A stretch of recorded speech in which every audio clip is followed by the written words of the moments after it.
When I was in first grade, I remember learning my colors. We started by learning about the primary colors: red, yellow, and blue. Our teacher taught us how they were the pure colors of the rainbow. No two colors could be combined to create them. Our next task was to mix them into something more complex: green, purple, and orange. These secondary colors, especially green, stood out to me. I was fascinated by how two primary colors could be mixed together to create something nuanced and completely unique. When our teacher told us that our next task was to draw a picture of our family, I couldn't wait. I started by drawing my stick figure mom, dad, and brother, but then filled in the white space with something else. I'd used the washable paints I had mixed just a few minutes ago to create the colors of my family. I colored my mom yellow, my dad blue, and my brother and I green. Every time someone asks about my background, I'm reminded of that art class. My mom is 100% Ashkenazi Russian Jewish, and my dad is 50% Korean and 50% Belgian. So what does that make me? How should I describe myself? Where do I fit in among the color spectrum we were all taught in first grade? By definition, race is a categorization of humans based on physical and social qualities. The term was first used to refer to speakers of a common language or to denote national affiliation. But by the 17th century, the term referred to physical traits. So am I white or am I Asian? The question of race has followed me around for as long as I can remember. Ever since I started taking standardized tests or filling out online surveys, I've been asked to select my race. And every time, I take a pause to think about which box I should choose. I'm white and Asian, but I'm not allowed to click both. So which do I pick? Well, when I was younger, I would always choose white. I simply concealed a portion of my identity to make my life easier. Instead of having to think about what other meant on those surveys, I would compress my identity into one single box. It was a quick and easy fix. But as I got older, I realized that other better reflected my multiracial background. But that choice of other comes at a cost. Even though I'm surrounded by loving and understanding people, every time I go to check that box, I'm forced to think of myself as other or someone who doesn't exactly fit in, like I'm some sort of anomaly or evidence of something strange. I don't want the world to see me as other or the given boxes on those surveys. I know there's so much more to me, but clearly society doesn't see it that way. They want a simplified view of who each of us are. But these days, are any of us that simple? One of my best friends says it perfectly.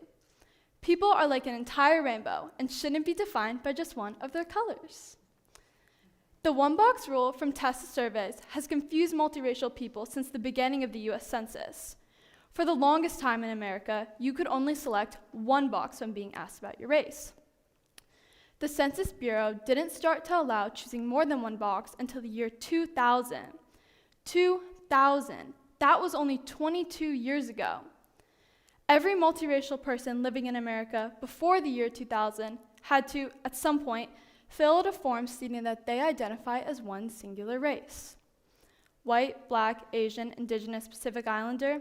For everyone in that situation, you probably chose one of those, reducing your racial makeup into one box. Or you chose other, like me, because you're an aware secondary color of the rainbow. So what does other mean? The definition is literally someone who is different than one already known about. But these people who choose other aren't different, like we're comparing apples to oranges.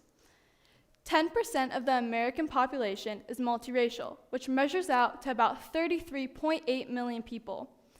Within that number, there are so many combinations of cultures and races, yet we're all forced to fit into one box. Not only is a multiracial person's experience different from those who are of one race, but that experience also varies from person to person. There's a wide spectrum forced to be contained into one small square, an effect that minimizes the racial experience. Look what just happened. The same color, but 5 different ways. Categorizing all multiracial people as other is just like saying that navy and periwinkle are the same shade of blue. And that number in America is rapidly growing each year. In the last 10 years, there's a 276% increase of multiracial identifying individuals.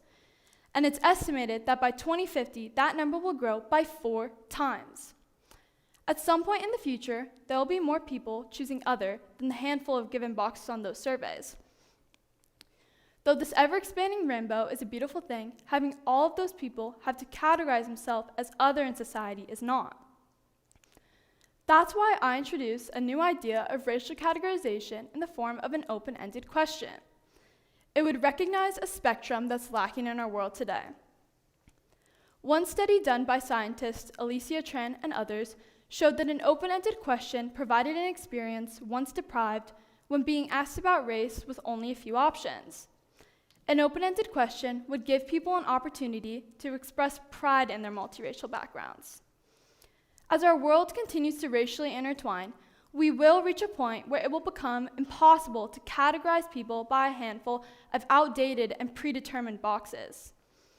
Even now, we're seeing a declining population of reds, yellows, and blues, and an increasing community of oranges, purples, and greens. As such, we can no longer expect people to define who they are by simply checking a primary color.